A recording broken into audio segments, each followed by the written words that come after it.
These savory breakfast crepes are golden and herby, loaded with sautéed veg, melty cheese, and a runny fried egg, my coziest weekend breakfast. You whisk a quick basil and paprika batter, then build a colorful filling of mushrooms, red pepper, tomato, and zucchini.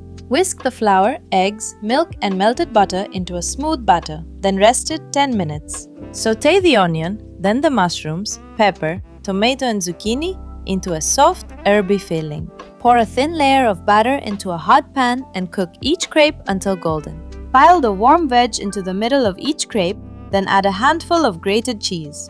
Fold the sides in over the filling and top it with a sunny fried egg. Slide it onto a plate with creamy avocado, crack over black pepper, and let that yolk run.